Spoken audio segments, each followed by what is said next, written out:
And welcome to another episode of the Providence Friarcast. Joined as always here by Brian Reddy and Brendan Desrochers. We are back from a week where we just had one game, and it was a big one. Providence, Georgetown, the return part two. Many people were saying it was not going to be as crazy of an atmosphere as last year.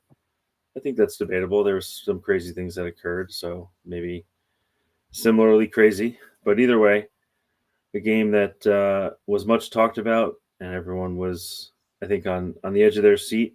It was a can't lose game for Providence, especially in a season when they are not currently playing better and ranked better in pretty much any metric than the Ed Cooley led Georgetown Hoyas. But Providence fans rejoice. Saturday at the Amp was a much needed win. In a high energy matchup, the Friars took down Georgetown 78-68, spoiling Ed Cooley's return once again.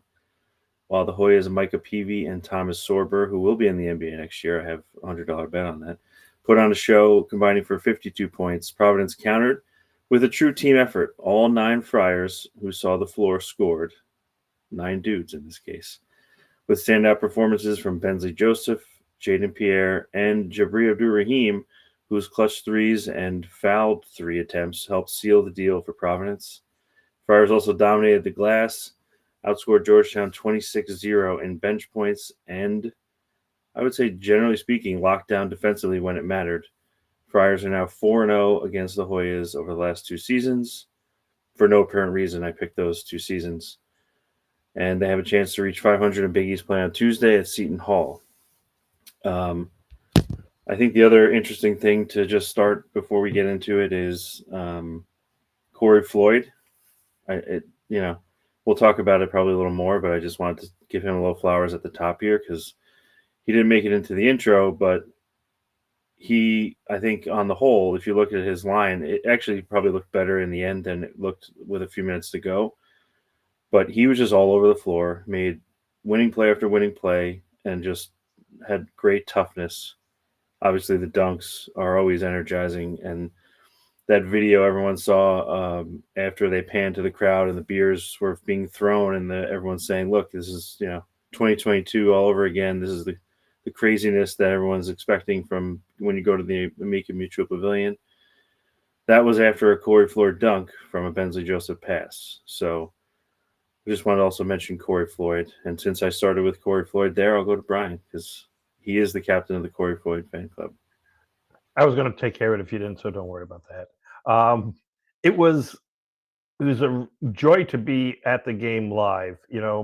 I mentioned in our PCBB 1917 Discord, which has both free and paid membership options available to you all. I was watching Kim English. I was fortunate enough that somebody gave me seats right behind the PC bench, about 6 rows up, and you could tell he was nervous. I never saw him like that before. Like he was just moving around, looking for things to do. He actually at one point went out and hugged all the bunch of the recruits that were there behind the bench. He was just looking for something to do. And I thought when we got off to that bad start, I thought this could get ugly quickly. But he called the timeout. We were down, I think, 18-7 or something like that. Got the team together, and I said in my quick hits yesterday, for the last 35 minutes of the game, he outcoached Ed Cooley. And not that Ed did a bad job, but he made all the right calls. He went to crease, which nobody expected to go to him that early. He didn't give up on Jabri. Came in the game, had probably his best big game as a Friar. That one in the BYU game. Justin Fernandez again was a guy that he could count on coming off the bench. It was just, like I said, he looked to everything. And again, I mentioned this yesterday. Corey Floyd to me was our best player. He had several deflections. He got a couple of big rebounds, offensive rebounds. Ed Cooley talked about the rebound he got near the end. I think it was a 3-point game. He went up, grabbed the offensive rebound, pitched it out to Jabri, who nailed the 3, and that gave us the breathing room that we won the game. It was, like I said, it was excitement. The passion was there. Maybe it wasn't as vitriolic as last year's, but it was just as exciting.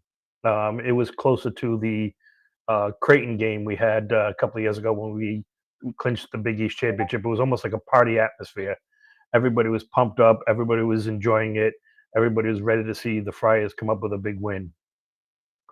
Just like I said, just a good thing to see all around. The other thing I had mentioned, I figured I'll throw out here, is Jaden Pierre. Jaden's had his ups and downs this year. He's had some really tough games, but I keep talking about the fact that I think he's playing too many minutes.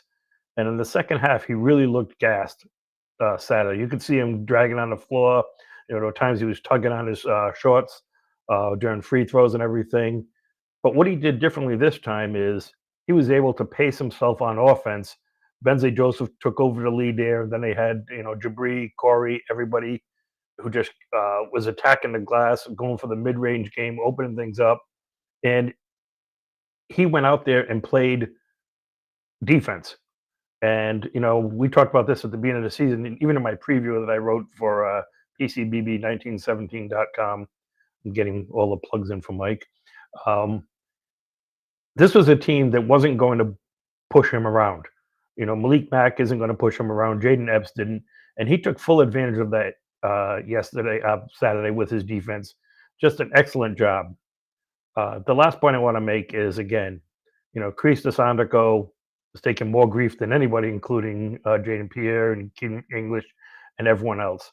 But before the game, I put a note on our Discord channel that he was going to have a good game, and it was only because he just looked more comfortable. He looks leaner. I don't know, I don't know how much weight he's lost or if he has any. He just looked better. Maybe his back or something, maybe something was bothering him. For whatever reason, he looked better. And in the second half, in the first half, Thomas Sorba got away with pushing and pulling and just getting people out of his way. The second half, Kreese was right there on him, was just saying, "You're not doing that to me." He banged him around. I think Sorba was 3 for 8 from the field in the second half. I mean, he's still a terrific player, but it wasn't quite the same. And what I remember is, when he hit that bank three, Kreese, that gave us the lead back, the next time down, they went into Sorba to take the lead back, and Kreese blocked the shot and went and grabbed the ball. That was one of those key moments of the game, and it was something that we weren't going to expect. As great as Sorba was, Kreese and Oswin combined to give us 16 points and 13 rebounds out of the center position. So, they might have had an advantage, but it wasn't a big advantage for their best player, who had a very good game. And I think that was the other key to our victory. I'm done, Brandon. Well, I think a couple thoughts. One is that, I was on the podcast last week talking about how the emergence of Justin Fernandez and then the return to health of Ryan Mila and presumably Wesley Cardell, though he's clearly still nursing something. He only played 5 minutes on Saturday. But I was saying that now that we had more depth at the wing and with kind of bigger guards, smaller wings like Fernandez and Floyd and those guys, that it meant that Kim English didn't have to force feed the 2 little guard lineup. And clearly he shouldn't be doing that. And he was like, nope, that's what we're doing. And so credit, he knows his team. He knows ball better than I do. Like, he likes Pierre and Joseph together, especially in this matchup, as Brian pointed out in the Discord. There isn't a large defensive disadvantage to playing Pierre and Joseph together because Georgetown is going to be playing Malik Mack, and Jaden Epps big minutes. Now, that could be different against other opponents that have bigger guards, or even a bigger guard. But Mack and Epps weren't the kind of players who could torment Pierre and Bensley on defense. But the other thing I want to talk about is the Providence offense. There was some discussion in post game and I think in the press conference about Providence's defense, and it was okay. When PV and Sorber were great, no one else really did anything. But Georgetown is a very good defensive team. They're not a good offensive team, similar to how Seton Hall at least was. Seton Hall's defense is pretty bad of late too. Georgetown's defense nationally is 32nd, and their offense is 159th. And both the offense was worse and the defense was better entering the Providence game because Providence's offense has been fantastic this whole month. And it was the case again yesterday. Where are we? Saturday. where we had 14 assists to just 8 turnovers. Corey Floyd, we've mentioned him several times. He had 5 assists, just 1 turnover to go with, the blocks and the rebounds and the shot making. Ryan Neal did not have a good game at all. Was only 1 for 11 from the field, but he had 4 assists to 1 turnover. And so I think the ball movement and the passing, we talked about last week. Mike brought up that 14 assists was a magic number when it came to wins for the Friars. According to Evan Mia, they had exactly 14 assists in this game. Something up in the press conference is shot volume. But it was, Kim English calls it possessions, but basically I think of possessions as having the ball and then the other team having the ball. So it's a little bit different than shot volume, where you can get offensive rebounds and misses and that sort of thing, or you can get a turnover, doesn't count as a shot. But Providence last year too, but especially this year, because they turn it over, because they don't get to the line all that well generally, and because their rebounding, depending on certain opponents, has not been very good. But really, it's the turnovers has been the big factor. They tend to take a lot fewer shots than their opponents. And that has been a problem, because when you're not a great shooting team, and Providence has not really been a great shooting team this year, and you're getting fewer shots than your opponents, it's going to be really hard to make that up. You have to make it up either by getting a lot of threes or maybe getting to the foul line. But against Georgetown, again, a very good defensive team, Providence had 62 field goal attempts to Georgetown's 60, and they had 19 free throws to Georgetown's 12. Part of that was they didn't turn it over. They had 3 fewer turnovers, and they had 2 more offensive rebounds. And that is going to be a formula they have to hit, because they didn't really shoot that many threes, only 22, and they made 7, not a great percentage. Their 2-point shooting was okay, not great, 52.5%, but they won because they were able to get more shots than their opponents, because they took care of the basketball, and they hit the offensive glass. And those offensive glass numbers were much more, like late in the game, Georgetown actually got more offensive rebounds, and evened it up a little bit more than actually it was. But 47% of Providence misses they got back. 5 for Oswin, 3 for Corey Floyd, 2 each for Joseph and Mila. And so I think that I'm concerned going forward about the defense, but offensively, they are a good team. They are a good offensive team right now. And one thing I did is I watched Kevin Farrah-Harris from Friar Basketball. He had a video of all the makes that Providence had in the game. I watched it before we got on, and something that will make Brian smile, I'm sure. A lot of mid-rangers. Jaden Pierre from the mid-range. Jaden Pierre from the mid-range. Corey Floyd from the mid-range. Justin Fernandez from the mid-range. Probably 4 I can look at the box score now, but more than we were getting early season. And again, when teams know that you don't want to take those, they're going to give you those. You have to make them guard those and make some to make them give you those layups that are the most efficient shots. And what they did against Georgetown is Sorber, just like with Kalkbrenner, where they didn't adjust that well against Creighton, but Sorber was there to block shots. Ryan Mila had trouble finishing at the rim, but other guys were able to step out a step or two and knock down the mid-ranger.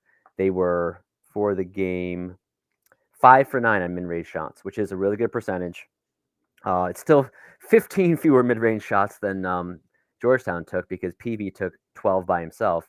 But 5 for 9 is a lot more makes, 3 of them by Pierre, 1 by Floyd, 1 by Fernandez, than they would have had in most of the games in the first half of the season. Yeah, and the assist number we talked about last week, the magic number of 14, which they did get late in the game, which I was definitely hoping would happen, and it did. So that was nice. But the other thing too on Georgetown, I mean, Sorber is really good, and I felt like he put up numbers, but I don't think that Oswin played particularly poorly against him, and Kreist had one of his better games at Providence. So some of it is just those between Sorber and Peavy were the only guys that were making shots, because somebody had to make shots, because Epps and Mac did not, and Mac took some just like mind-boggling shots, which I can't imagine Ed Cooley was happy about. But Georgetown, you could tell they're significantly better than they were last year on both sides of the ball, but they're still kind of missing that. They don't really have a consistent third scorer, and I think that they're probably weaker with Mac and Epps both healthy in a weird way. We talked about that last week too. last year Epps kind of had that stretch at the end where he went nuts and made a bunch of threes. Like he's not doing that because he's getting the harder matchup on the defensive side because they have the smaller Mac who doesn't need so much attention from most teams in the Big East who have guards that can handle him. So I think in some way that on that point, just jump in quickly. Yeah. Mac and Epps, no defensive rebounds in the game. And that's you got to be able to rebound from 4 or 5 positions. Providence, I think in the first half had 7 or 8 guys with rebounds. And Bensley Joseph had 4 defensive rebounds alone, and Jaden Pierre had 1 as well. So that's 5 from your backcourt's the same size. Those 5 rebounds are 5 possessions that Georgetown could have had more shots on, but didn't. Yeah. And then the other thing I wanted to highlight, and I mentioned at the top, was the bench points. I mean, that was a stark 26-0. Georgetown had nobody off their bench, and even some of their starters, like Drew Fielder, was effectively didn't play, even though he was in the game. He, I think Brendan, you said that Mila basically played him out of the game, which I think was right. Even though Mila wasn't finishing, he was making things happen. He was getting inside and forced them to go smaller there, which I kind of thought they would do anyway. I was surprised that Fielder started both halves, but they really almost have no one else, even amongst their 5, but nobody on the bench. And then Providence, all of a sudden, Jabri Abdul-Rahim is finding something. Maybe some people are saying the best in the country at drawing fouls on 3-point shots. Some people are saying that. That's you, right? There are people, many people are saying that. Not me, but many people. And then Justin Fernandez, and I think, he had that really good game the last time out. And then this game, I think his minutes kind of got eaten up a little bit by Jabri, who was playing well, which that's just how it's going to be probably for that sort of back half of the rotation. But he actually did play pretty well in the minutes he was in. He had a big block. He made that mid-range elbow shot. I mean, he contributed. He's diving on the floor for loose balls. And then, it's just a dichotomy with, we heard a lot at the beginning of the season about the 13 dudes and all that stuff, which has been a bit of a derisive term of late because it's like, do you have 13, but do you have 5 really that you can lean on? And there's been plenty of games this year where it doesn't look like they have 5. Georgetown doesn't have 5, but Providence seems to be finding some guys. And Mila and Oswin taking big jumps, I think, has been a big part of that. But you're seeing these other guys now, like Kreist, come back from the dead effectively. Easter came early, as I said on Saturday. And Fernandez. So you're getting, and Jabri. So you're getting guys who maybe you wrote off for various reasons, whether it was they were at the back half because of injury and you didn't really know what they were, or they had such bad starts to the season that they're still engaged, they're still playing hard, and they're getting their number called and doing something about it. It's not 50 points a game, but they're making plays that help you win games. And then that's really, really critical in this league to have guys that can make things happen and like make winning plays. It's funny you mentioned all those points. One of the things that keeps hitting me is PV probably had his best game. And, he made a lot of shots. He was covered. I watched the Villanova game the other day. He was getting a lot of open shots and hit a lot of open threes. They were letting him. But this game, I mean, Jabri was on him a lot, did a pretty solid job, and he was making these turnarounds over people. He's probably not going to do that consistently going forward. Sorba had one of his best games as a Hoya, and they still couldn't beat us. And I see no reason to believe, quite frankly, that Epps or Mac are going to be significantly better when we face them in Washington because it's not a good matchup for them. The funny thing is, I was looking at it, a lot of people have been criticizing Jaden Epps. I thought he gave a better effort Saturday. I mean, he was working on defense at least. Malik Mack, I know a couple of times he was guarding Corey Floyd. You could see Corey almost salivating, getting ready to take it to the basket on him, take him in the basket. He got fouled once and had a nice turnaround, 8-footer.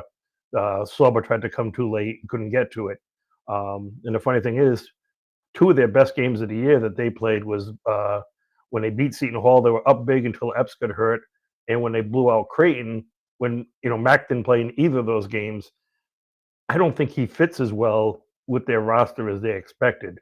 I think they'd be better off with Epps as their guy and have Mac coming off the bench. But I don't think I saw anything Saturday. It's not like we had guys that played out of their mind and you say, oh my God, this guy was incredible.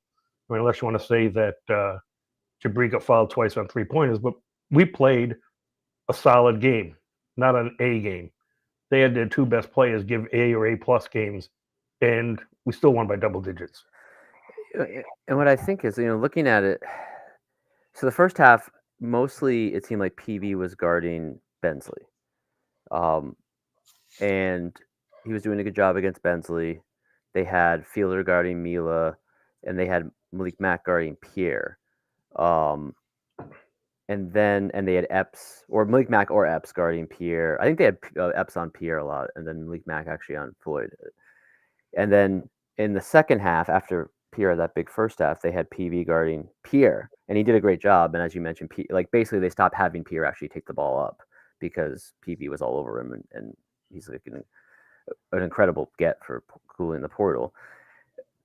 But my point is that, like, you look at the roster from the beginning of the season, and I didn't think it made sense, the Georgetown roster. Now, people say, I mean, they've been better than Providence this year, so I can't complain.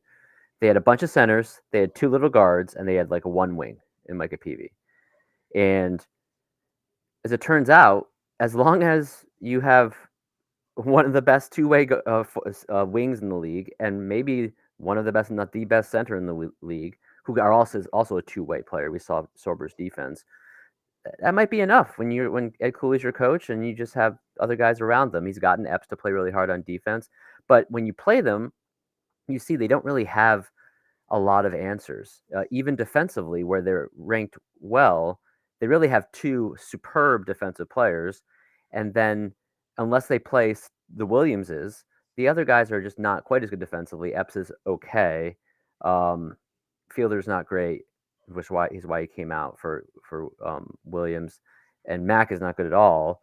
And so it's like, how do they get this defense to be this good? And you wonder whether it will hold up the rest of the season. They're really relying a lot on PV to basically be Justin Minaya on defense, really, and Sorber to be one of the best rim defenders in the league, which they have been when healthy. But that's kind of it. They don't have much else propping up that defense, and on offense has been the same thing. I honestly, obviously it hasn't been this way all season, but I'm not sure I remember a game where a team was kind of competitive, which Georgetown was, where they were so reliant on both ends on just two players. Like, I can't remember a game where it's just literally just two players doing everything. Well, until Fielder had that basket where he got fouled in the last 3 minutes, they only had 4 players that took a shot all game. That was the only shot taken by anyone other than Epps and Mack and Peavy and Sorba. So it was that. But I do think, part of that was not giving enough credit to our defense on their guards. And again, he's my guy. Corey Floyd was all over him, but Jaden Pierre did a much better job than we've seen lately. And Bensley Joseph was just not, he was getting right on them and challenging them to try and go by him. So, I don't think it's a good matchup for them to begin with, but I also think our guys did their job very well. Agreed. And now looking forward, there are 2 games this week. Tomorrow night in Newark, New Jersey, the Prudential Center. Brendan and I will be there, boots on the ground. Excited about that. My wife's birthday. We're taking the whole family, which will be fun. Seton Hall is 6-14 entering Tuesday's game. Pirates are 1-8 in Big East play, with their lone win coming on January 8th at home against DePaul. I think DePaul was still winless at the time in Big East play, and that one went to overtime. Since then, they have lost 5 straight, starting with their game in Providence on January 11th. Seton Hall plays very slow. They don't shoot the ball particularly well.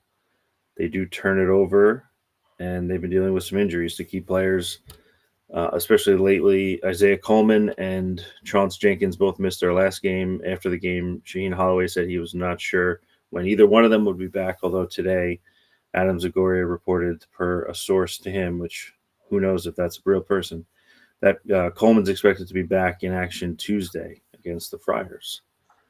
I don't know who wants to take the first stab here at Seton Hall. The only thing I'll say to lead it off is Seton Hall's defense was incredible to start the season against weaker competition, but even adjusted for the competition, basically through Thanksgiving, they were a terrible, terrible offense and a very good defense. And then kind of since like conference play started, or maybe the Xavier game, their defense has just been really bad, and their offense has been mostly good except for the last couple of games.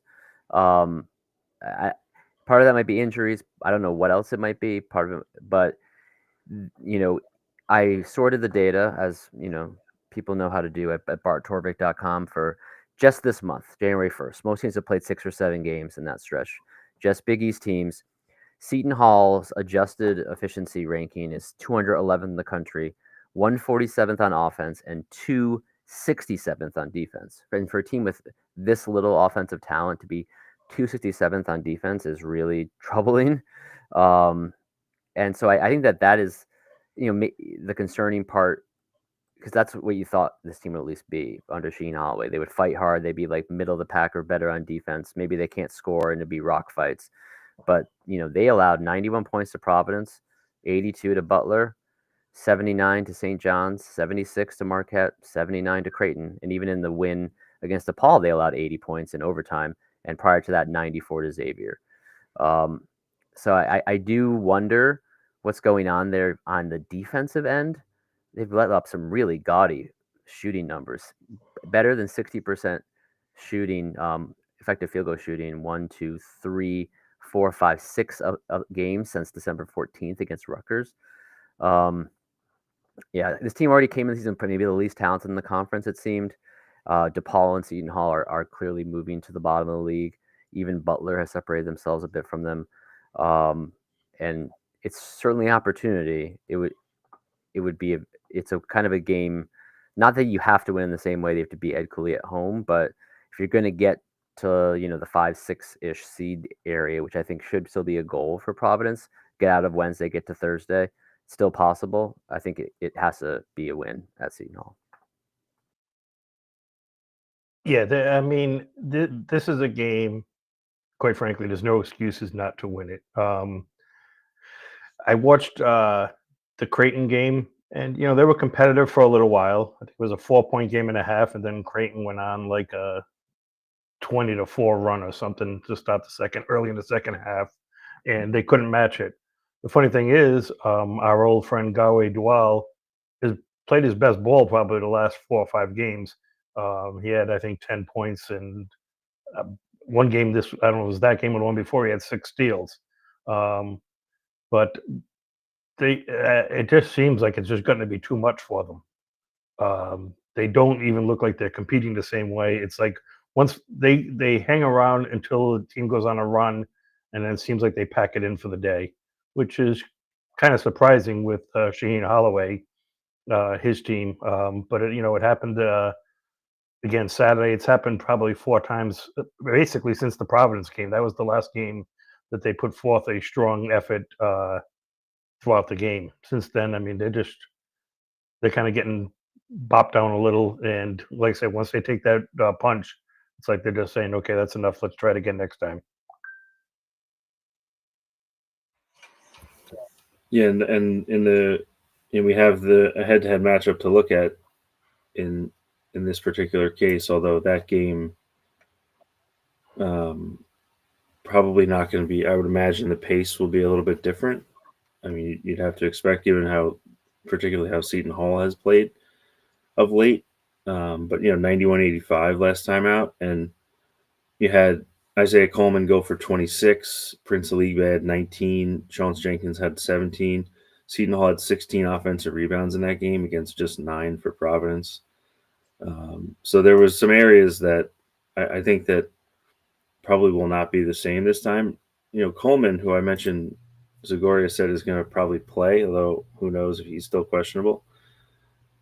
He has scored more than 20 in 5 of their 9 Big East games, and they've lost all of those games, I think, except did he have that in the DePaul game? I have to look again, and he had 19 against Xavier. So he's just because he's getting points because he got 26 against Providence and they lost.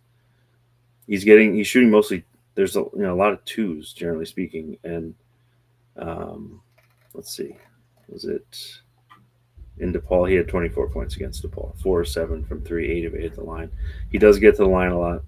So if he plays, that's probably the key player on the offensive side for Providence to worry about. But it just seems like it's, even though that happened after January 1st, which has been, I think, for many reasons, a good denoting point for Providence. Kim English has mentioned it a bunch that, they sort of had a reset after that Marquette game on New Year's Eve. And we were talking today that I tend to think that there's some correlation between the fact that, and we haven't even mentioned this yet, and we're more than 30 minutes into this show, the news that breaking news last night on the Kim English TV show, first one of the season, with Sam Knox, that Bryce Hopkins is officially done for the season and will seek a medical red shirt.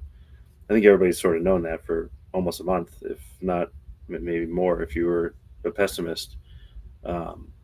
So I think there's a school of thought that, at least we've heard from some people, that the team was aware by the time the UConn game happened, which was sometime between that December 31st horrendous game against Marquette at home, and then the next game against UConn, where they lost, but they played really well and very different than they had been playing. The team has had a reset. That's maybe around the time they figured out that Bryce was not coming back officially. So because it sort of fits the narrative that both a reset from the fact that they were trying to lick their wounds after that horrendous game against Marquette, but also that is sort of the denotion where they started playing entirely differently. And they started kind of allowing the 2-point shooting from mid-range a little bit. And they started to have some guys like Mila step to the forefront a little bit more. So, just because we're looking at that January 1st date, it's not trying to cherry pick necessarily Providence's bad results out of the metric, but it sort of is their second season a little bit, and that they're playing entirely different from then on. Seton Hall has been pretty bad for the last. They lost a bunch of games in the non-conference to mid-level teams, so that it's not like they've had a good year and all of a sudden they've gone bad. They've, I think, lost 10 of their last 11, so that's certainly going back further into December. But this is a game that Providence. It's hard to say they should win because they're 10-10, but the season, isn't going the way they wanted, and the NCAA tournament seems unlikely. I know Danny was saying before in the Discord, this is the latest he's ever looked at bracket matrix for the first time in a while. So, the NCAA tournament maybe not in the cards, but, there's still some jockeying for position for the Big East tournament. And who knows what can happen. Madison Square Garden, they're going to be there on Saturday, and we'll talk about that in a little while. But, there's still a lot to play for in this league. Not to mention just seeing what all the young guys can do, which is exciting to see Oswin take some big steps. And maybe this is a redemption arc for Priest. And because I think a lot of people were sort of expecting him not to be back next year because it was pretty bad. But if he can really turn things around and have a good finish to the season. So there's a lot of things that are interesting to see. And not the least of which is you want to win. So, winning road games is hard in this league. But Brendan and I are going to be there. We're going to do our best. The boots on the ground. And I think given all the things going on at the Seton Hall program and Providence on a little bit of an upswing, especially coming off all the juice in the building on Saturday, I think there's a good chance for a road win, but you can't count on that in this league. Yeah. So. One of my most memorable moments at the Rock was I've seen some tough losses there, but was going to when LaDontae Henton got 2,000 points and 1,000 rebounds. He finished that off at Seton Hall in a huge blowout in 2015. So that was a fun moment there. I also was there for a terrible. Well, I wasn't there. It was the Continental Airlines Arena or the Izod Center for a terrible loss where Jeff McDermott missed an alley-oop layup at the buzzer. And it was just nice. I had to see Bobby Gonzalez do a jig off the floor. That was a very quiet drive back to the city. But just for tomorrow, a couple things to look for. Seton Hall is not good, like we said, but they do crash the offensive glass and they do get to the foul line. And Providence is susceptible to both fouling too much, as Coach English mentioned in the press conference on Saturday, and giving up some offensive rebounds. And so, in particular, assuming everyone from Seton Hall plays, Isaiah Coleman is awesome at getting to the foul line. 6th best free throw rate in league play. Most fouls drawn per 40 minutes in league play. It's 6.9 fouls drawn per 40 minutes. Dylan Adewusu gets to the foul line as well. You've seen Tommy, if he plays or when he plays, gets to the foul line. Offensive rebound, Prince Aligbe has actually played kind of well during conference play offensively.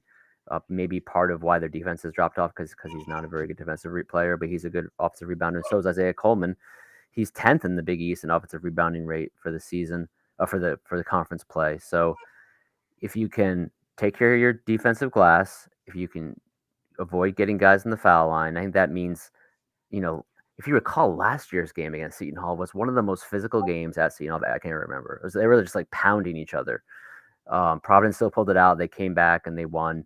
But I don't think that sort of game would benefit the Friars. They can still win it, but that would be probably the best result for a team that has, Dylan Adewusu in his 12th season, just like grabbing guys and knocking guys around. So that's what I would look for. Keep coming off the foul line, close out defensive glass. Don't turn it over. We should be fine. I mean, we can play it, and you're right. I mean, you never know what's going to happen on the road and everything. But if we've made the progress that we think we have, especially on the offensive end, and like I said, we've been competitive in every game since the calendar flipped over. Seton Hall, they lost to Fordham, they lost to Hofstra, they lost to Monmouth. I mean, this is a game you can't lose if you want to keep the season looking to it on a positive trend for the rest of the way. This is, almost a must-win game for us. I think it's a really bad look if we don't pull it off, quite frankly. And I'm very confident that, this is a game we show that we're moving in the right direction. Yeah, just one other note on my favorite new stat, because it's 15-0 now. On the 14 assists or more stat, Seton Hall in Big East play ranks dead last at defensive assist rate, 63.1% of the field goals against have been assisted, which is pretty staggering amount. They're for the whole season, 57.1% ranks 297th in the country. So they give up a lot of assisted baskets. So keep an eye out for the 14 or more assist stat to hopefully be in play tomorrow night. Stephen Ashworth had 9 assists in their last game. Creighton had 19 assists on 28 made baskets.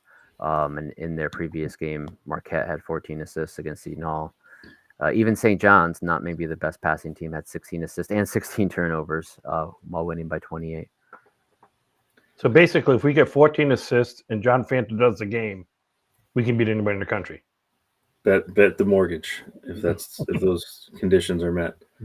Is the Fanta clause on the game tomorrow night? I'll be in the arena, so I won't have to mute I won't have the joy of listening to him. What a hater. The game is a good programming note, though. The game is on Peacock, on the Peacock app tomorrow night.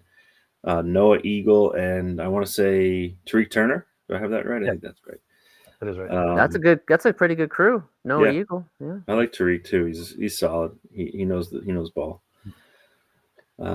Speaking of St. Oh yeah, go ahead. I was going to say, before we move to St. John's, I noticed that one of our listeners or viewers who has been known to drink his soft drinks without frozen water accompaniment was asking if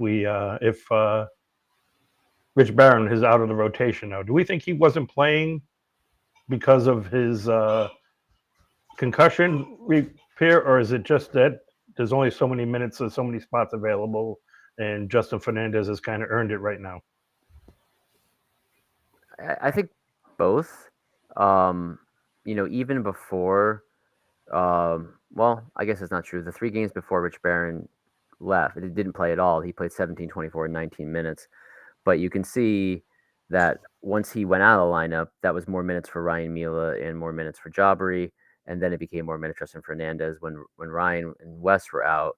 I think the thing, it's just like this kind of existential thing about college basketball. We kind of think that whatever is happening now is going to happen into the future, and like a week or two ago, everyone was done with Jaubrey, right?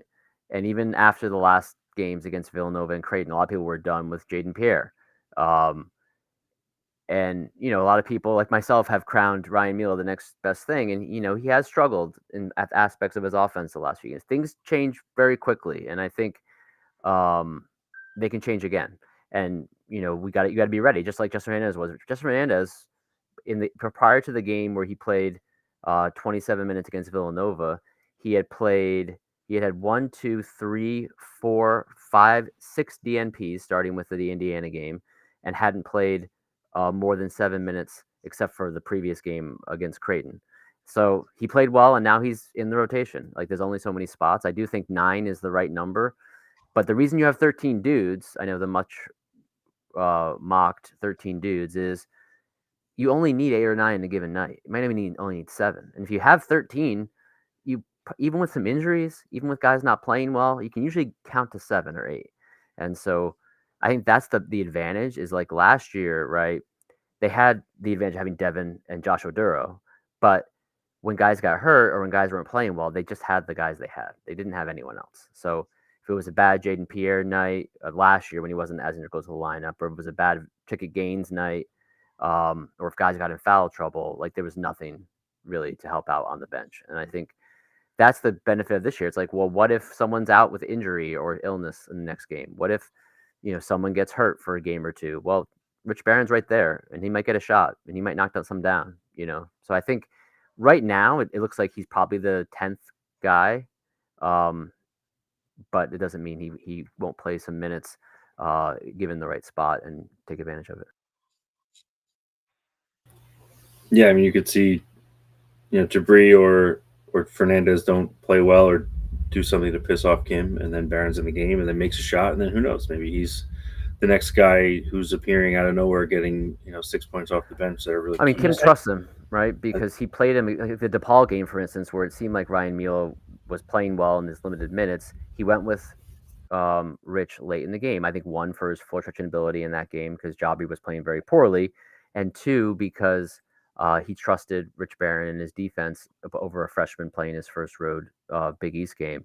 So I think Kim trusts him for minutes, and it's just a matter of whether there's a situation that fits for him. Sorry, Brian.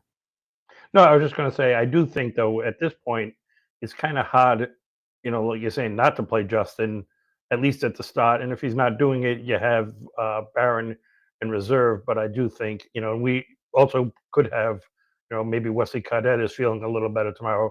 And we're talking about all these minutes, and you still have him to get his minutes if he's healthy as well. A lot of dudes. A lot of dudes. And thanks for the question, Mr. Chick-fil-A Grilled Nugget Man. So we'll move ahead now to Saturday. Another game. Brendan and I, boots on the ground. We'll be might be doing our best. Brian might be there. Trying to work it out. There's at least a family member who's going to be there from his household. So we're hoping for the best that Brian's there as well. Yes, my daughter's telling me in the background she will be there. She'll be there bright and early. There you go. As will I. Noon start. Better get on that Amtrak early or start drive early. So looking ahead to Saturday, Providence will play the 17-3 St. John's Red Storm at Madison Square Garden. The game tips at noon, and that one's on CBS Sports Network. The Red Storm, who are currently 8-1 and tied atop the Big East standings with Marquette, will play Georgetown Tuesday night, tomorrow night, down in Washington, D.C., before the Friars head to New York City for the weekend. So it's expected that the Red Storm will extend their current 6-game winning streak to 7 prior to facing Providence. Rick Pitino in year 2 has St. John's in great position, with the Red Storm shooting up from 20th to 15th in this week's AP poll, which is their highest ranking in that poll since December of 2014, which was Steve Lavin's final season in Queens / Madison Square Garden before Chris Mullin came and crashed the ship into the earth. So Providence played St. John's earlier towards the beginning of the Big East play at the AMP. and it was a very, very close game, very exciting game, and offensive rebounding, particularly right at the end of the game, was a big part of the story. But since then, Providence has changed quite a bit since that game. Really well, getting contributions from different players. They're a little banged up, so we'll see who plays tomorrow night against Georgetown and who's available for this weekend. But I don't know who wants to take the first stab here. Go for it, Brian. No, I was just going to say, apparently Davon Smith is out for tomorrow. He just had his first practice today, non-contact, and Pitino said that he's going to have several days of practice before he considers putting him in the lineup. So I would guess that he's either in limited minutes with us or he's out on Saturday. I mentioned before we played them the first game in my column for PCBB1917.com that I like this team. I picked them to finish second in the Big East start of the year. I think Rick Pitino's history is year one he finds out what he's got, and year two he makes it work. And I think he's done a terrific job with this team. They've had Davon Smith was out a few other times. Kadari Richmond was having trouble adjusting, and basically Pitino started cutting his minutes until it started to work. And he's played better the last few games. And I think he's got two all-conference players in Zuby Ejiofor and RJ Lewis who've really stepped up this year. I used to joke with RJ Lewis that he just had no clue what he was doing. He was just a bundle of raw talent. This year he's playing a much smarter game. He's developed the other aspects. He's not just an athlete scoring points. Simeon Welcher is another one who, because I think it's because of Pitino's record, his career, and everything. Welcher and Ejiofor were willing to sit and not play as much last year. Didn't jump in the portal like so many other people do, and they're both key contributors this year.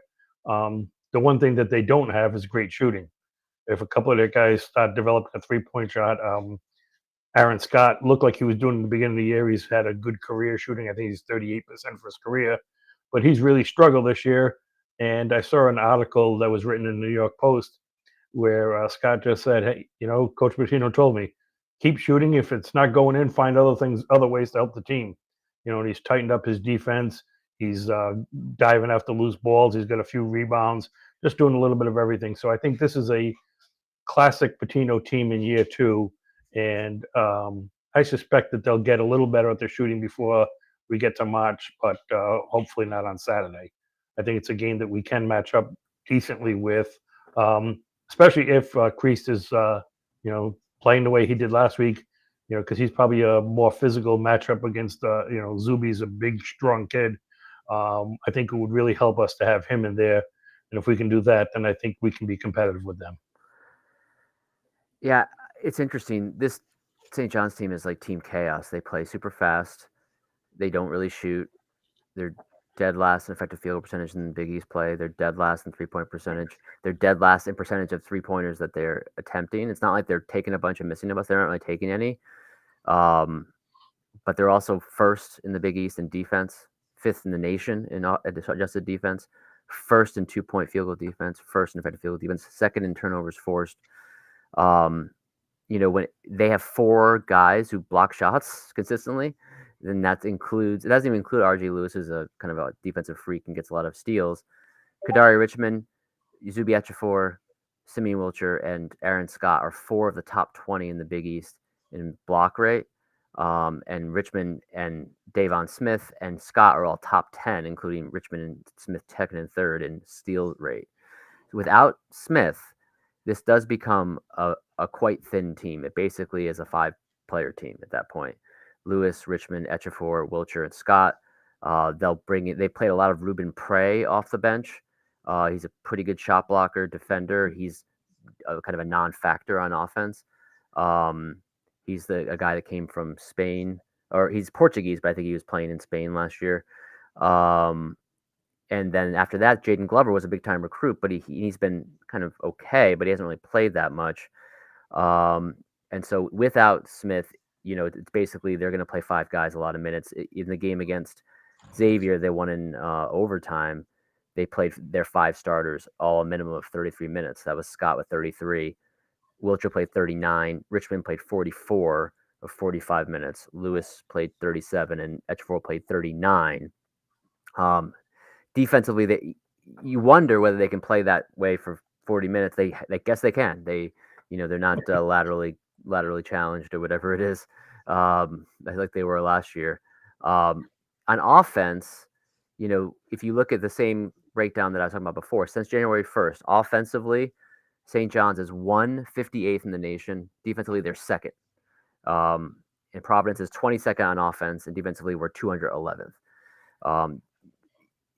So I think that it's a matchup of contrasting teams. You think of Providence under Cooley or even under Kim English last year as being a great offense, poor defense, but this is what we're looking at. On offense, if you recall in a frustrated post-game press conference for Kim English, he was basically like, he did the Dennis Green, we thought they are kind of thing. It's like they get offensive rebounds and they force turnovers. It was not surprising. They did exactly that, and then we lost. We couldn't stop them from getting offensive rebounds. We couldn't stop them from forcing turnovers. And so the question is, when you look at their offense, they're first in offensive rebounding. They get to the foul line as well. They are a super high shot volume team. Like they are the opposite of Providence in that sense. If you look at the Xavier game, for instance, they took 60 field goals and 27 free throws, despite turnovers. That's one thing that we've seen with Davon Smith out, I would say. The turnover trends are not looking good. They had 14 against Xavier. They had 16 against Seton Hall. So if Smith's not there, you can see how this could really thwart their offense if they're not able to make the shots and they're turning it over. RJ Lewis had 6 turnovers and Wilcher had 4 versus Xavier. And then in the previous game against Seton Hall, Kadar Richmond had 4, and then Lewis and Scott each had 3. So maybe the problem, of course, is Providence really forced turnovers.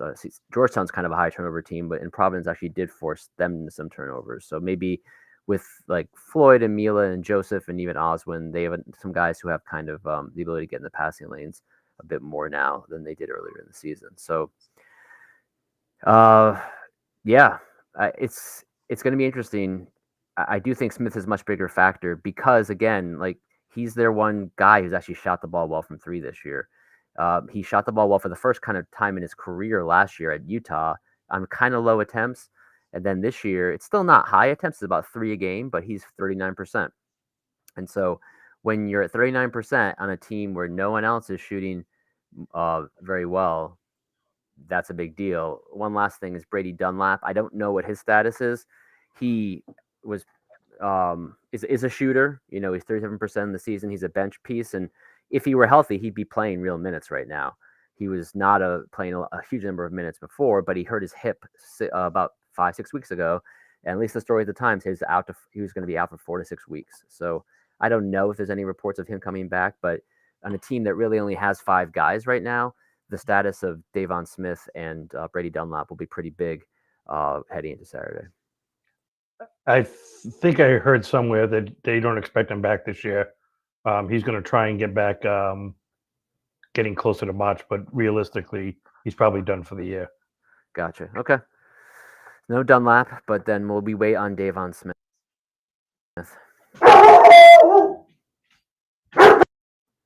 Someone is not ready to wait on Davon Smith. I don't know. Yeah. No, clearly not. Just on that point on the shot volume differential, the difference in the game in Providence was 73 to 52. They took 21 more shots. I think they took 1 less 3, so largely 2s, and they had 18 offensive rebounds, including basically the game-winning sequence. So, yeah, the shot volume is definitely a big factor. So, yeah, I mean, if Providence offensive rebound, if they can limit the offensive rebounds, which I think they have a better chance of than 5 weeks ago, whatever it was, December. With Mila playing, right? Because I think there's a competent, Mila's playing, but even if you can get Oswin and Kreese to tag team and put some more pressure on Zuby, I think that's huge. Because, think about that game December 20th, we saw a lot of bonk. we haven't seen a lot of Bach lately. So if Mm. Kreese can, maybe he's finding something from Saturday, and Oswin can continue to. I mean, he's an entirely different player than he was, 5 weeks ago in that game. So I think there's a lot of hope that the offensive rebounding numbers can be better. So they have to limit offensive rebound. They have to limit turnovers, which they've been better about, but not perfectly great at limiting turnovers. And maybe playing the two guards at the same time helps a little bit in a strange way. And Mila having more ball handling ability than the average player at his spot. And if they do those two things, I think they'll have a chance. And if they can also shoot decently well from three, I think they have a really good chance. So I think the recipe is pretty clear in this one. And there's always the second half adjustment thing, which would be something to watch with Pitino teams. And obviously, you'd expect that Pitino versus English is a little bit of a advantage for St. John's, even as good of a game as Kim had on Saturday against a better coach on paper and Ed Cooley. I think it might be a lot to expect him to have to entirely outcoach Rick Pitino. So it's going to have to come down to they're going to be able to do some things schematically. This week watching film and practice after the Seton Hall game, but it's going to come down to, can the guys take care of the ball? Can they get the ball off misses?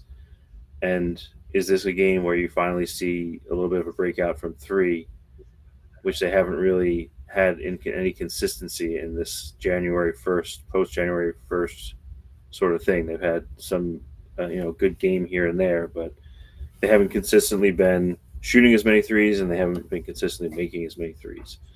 So I think that's sort of where you just have to hope that this is a different team than 5 weeks ago. And even 5 weeks ago, giving up 21 more shots and 18 offensive rebounds, they had a really good chance to win that game. Played a great first half, and it just kind of salted away at the end. And then, obviously Zuby at the end with the big offensive rebound. But they, you never say never, but it's a road game. These are 2 road games this week. But they're in a position where you have to start winning some of these games that maybe you're not expected to if you're going to try to be in the top half of the standings come the second week in March. So yeah, St. I was John's. looking up the numbers, and Zuby has, I'm not sure exactly, but it's like 4.5 offensive rebounds a game. And what's funny is that nationwide, he is 17th in the country in offensive rebounding percentage, one spot ahead of Oswin, who's 18th. So, I think Oswin wasn't the player he was when we played them at the beginning of December as he is right now. And that's why I think if Kreese can come in there and give us valuable minutes and, basically take the blows from Zuby, he's not going to get pushed around as much as Oswin probably is. That's going to be our key right there. We can hold him to not dominating us. I think we can win the game. And manage the chaos. Shannon's going to try to create a lot of chaos on defense. And so that's maybe one reason, especially if that we might see a lot of the 2 guards together again.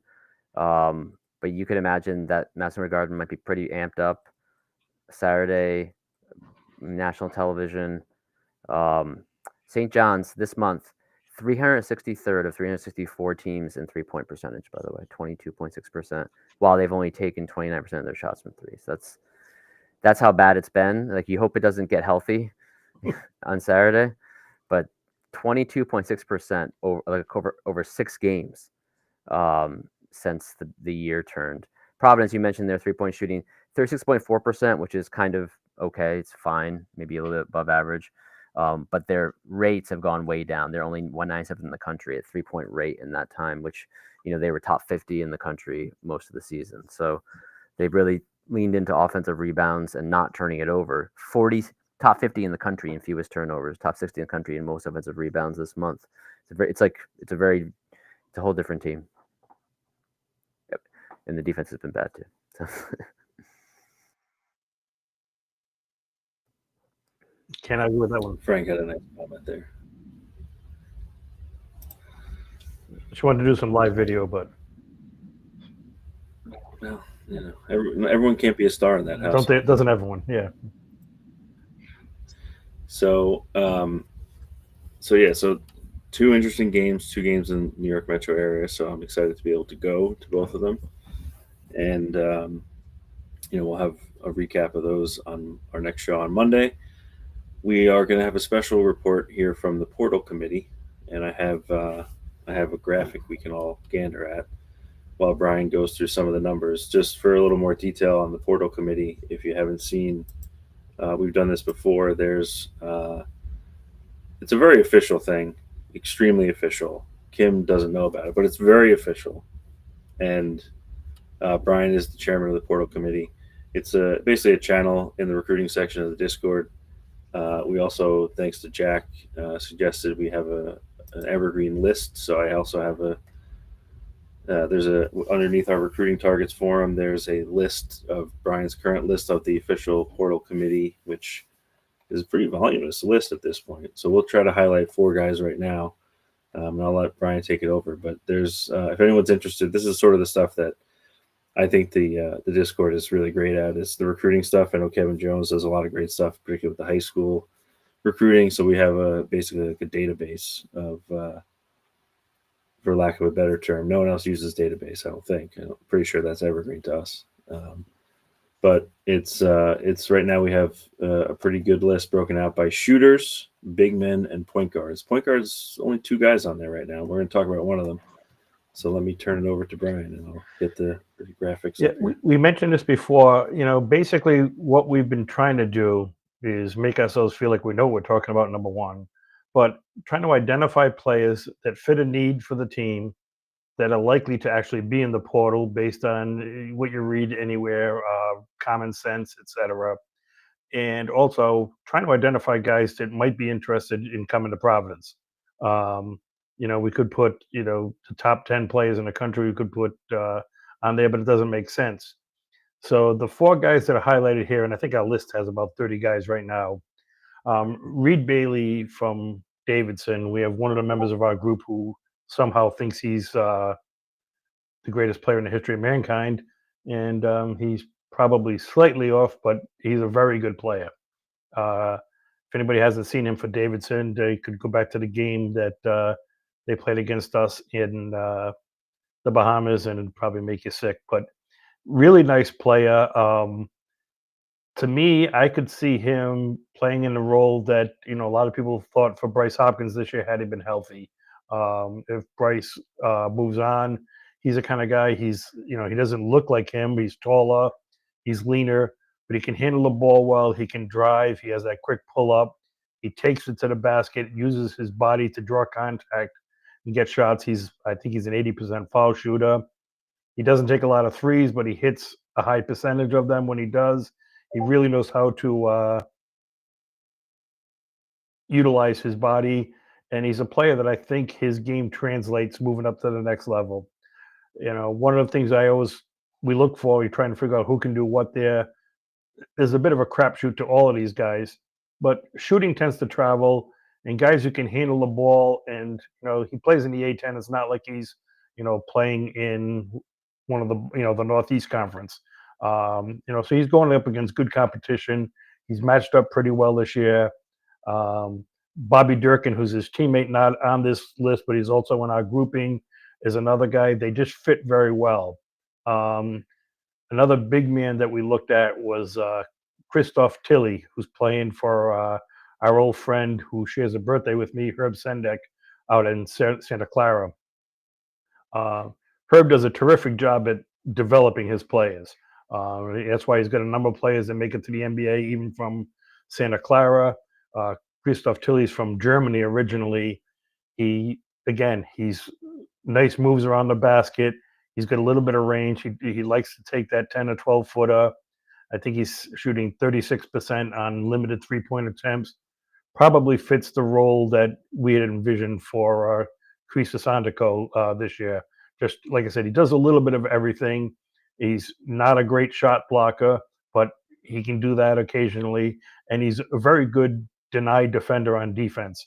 A couple of teams he played up against Gonzaga, and they were having trouble getting the ball into Graham Ike. And Santa Clara scored, I think, 104, 105 points against Gonzaga, and they couldn't stop the offense there, and he's great at setting picks and clearing lanes for their guards to drive through. Just one of those guys. He's not a star. He's got one more year left, but he'd be a good piece for us.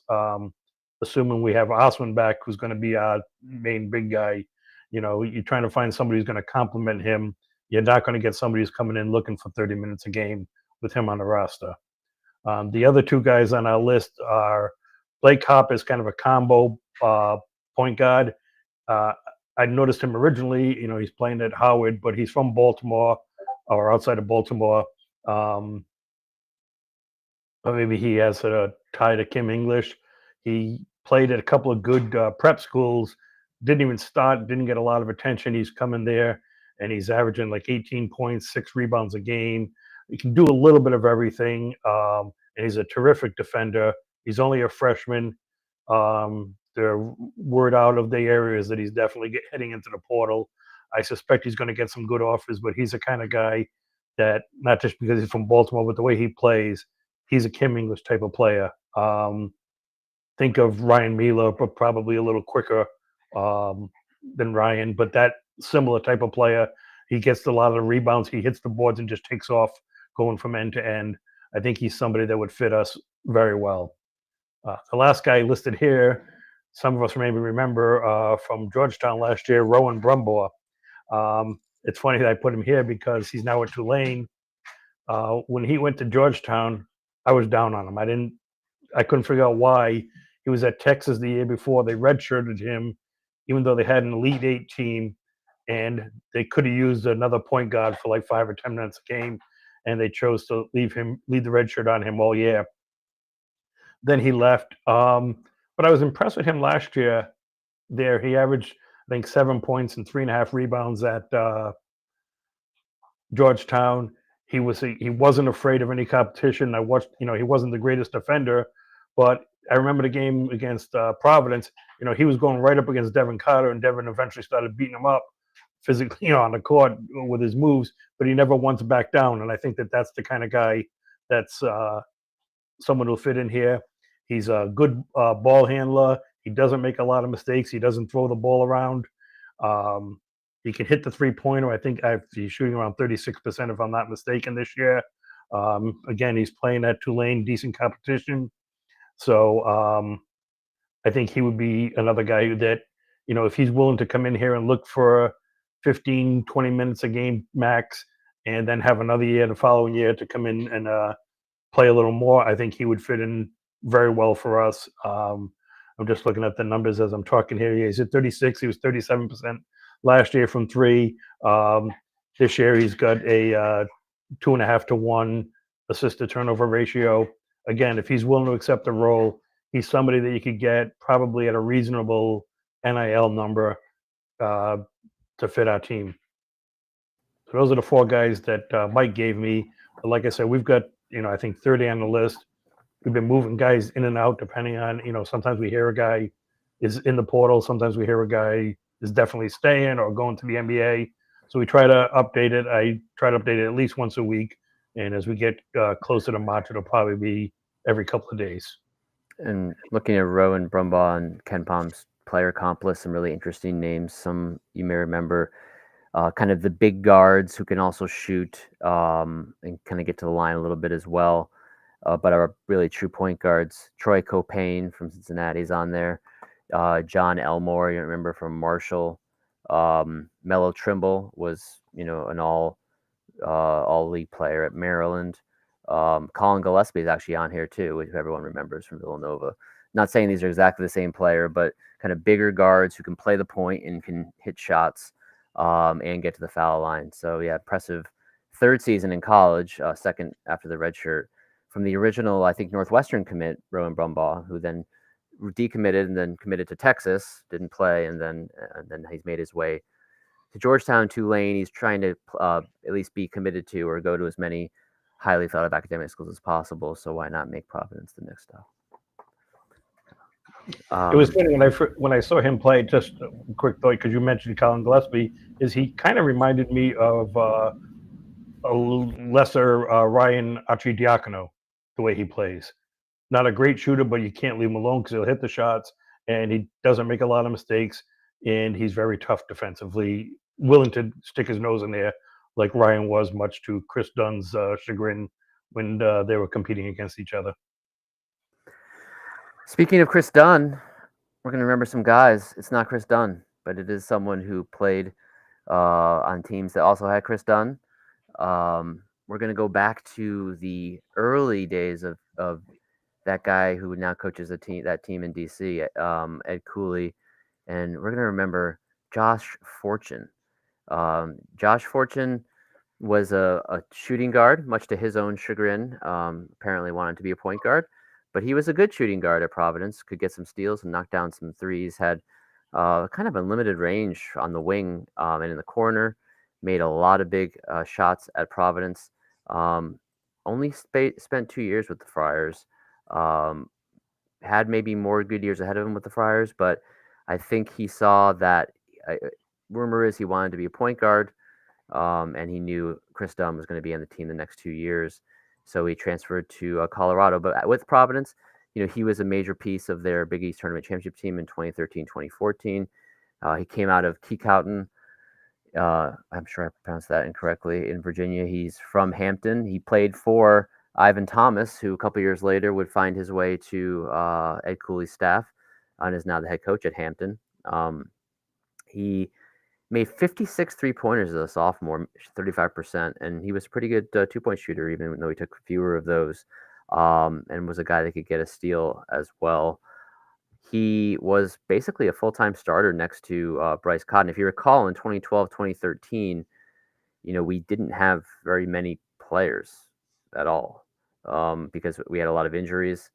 And what's funny, in the chat, we see that Frank is booing the selection of Josh Fortune as the member of that guy, but I don't think he's booing it. I think he's actually thinking of AAU coach Boo Williams that Josh Fortune played for on the preps or on that the circuit there. So I'm going to assume that was an homage.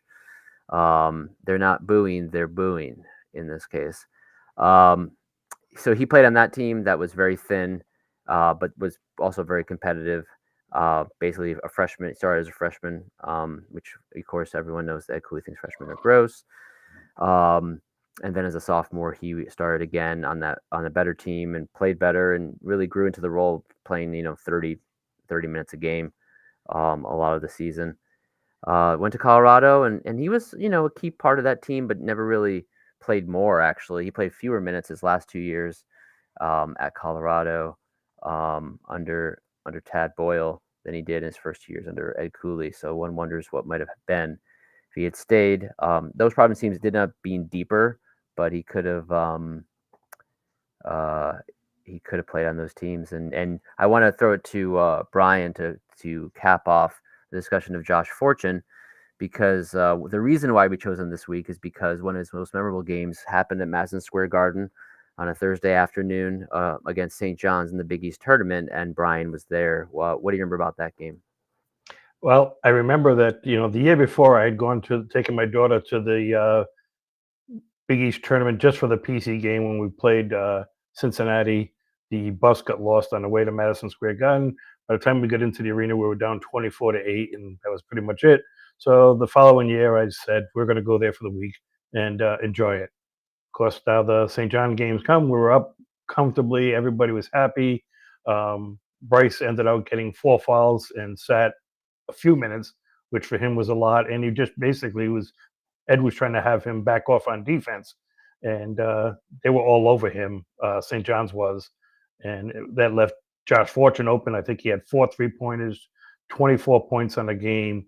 And the key was we had cut the lead down from, they'd cut it down to 1 in the final 30 seconds. Bryce Cotton got fouled.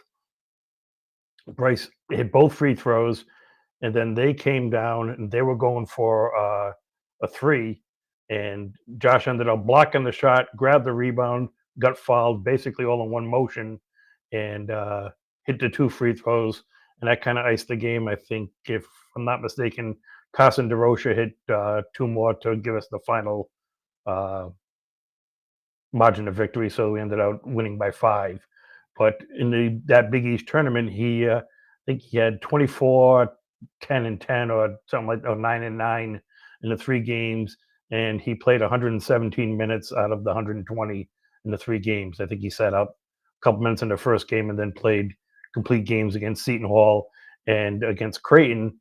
And one of the other things that he probably never got enough credit for was in the semifinals, he played excellent defense against Seton Hall. He shut down their guard play. But then in the championship, we went to a lot of zone, and basically Ed tried to have him shadow Doug McDermott's side of the court, and he made McDermott struggle all game. And finally, in the last like 5 to 6 minutes, McDermott just kept going further and further out and was started hitting 30-footers to get it close at the end. But the big reason he struggled for most of the game was Ed went against convention in playing a zone, but it was Josh Fortune who was shadowing him the whole way and made it very difficult for him. So I think he was one of those guys who fit our needs that year. The other thing I remember is we went to the banquet, which was a little later, and Ed welcomed Josh's mother had come back from military service, and she was there, and he welcomed her, and everything seemed fine. Everybody gave her a standing ovation, and it was a great time for everybody felt that the program was back. And then a week later, he announced he was leaving. So don't know whatever happened after that, but we don't likely have that Big East championship in 2014 without the contributions of Josh Fortune. So, I remember him fondly for that. I suppose everything has a reason. It allowed Kyron Cartwright probably to step into some minutes as a freshman and start his great 4-year career at Providence, because Josh Fortune wasn't there. Without that, maybe Kyron gets buried as a freshman. But you're right. It would have been interesting to see how. I mean, that 2015 team was arguably Ed Cooley's best team. Best roster. 2020 and 22 certainly are on the list as well. But having Josh Fortune would have been interesting. Maybe we don't even recruit Kyron Cartwright if Josh Fortune's still on the team. I think he was a late ad, I believe, in the summer. Yeah. That was some sweet flex offense we just saw in those highlights. Really, some good stuff. I think that'll do it for another episode of the Providence Friarcast. Always fun to remember a guy that had some interesting contributions over his short time, but some important years as Providence was transitioning to a new head coach and a new version of the Big East. And 2014 Big East Tournament Championship will be always a great memory for me personally. I was there for the championship game. I think I was there for all the games, if I'm not mistaken. That would have been my first year. I think that was the first year that the site was on. It was my first year that I maybe had a media credential. So that was a great year for many, many reasons. But always good to remember Josh Fortune. So 2 games this week, Seton Hall tomorrow night, Prudential Center. Brendan and I will be there. For those not there, Peacock with Noah Eagle and Tariq Turner. And then Saturday, Madison Square Garden. I think hopefully all 3 of us will be there. And that game is at noon on CBS Sports Network. And we can only hope for as many games as we can get before the bird flu gets us, according to AI. So hopefully everybody stays safe out there, and we will see you next week. Have a good night, guys. Go Friars.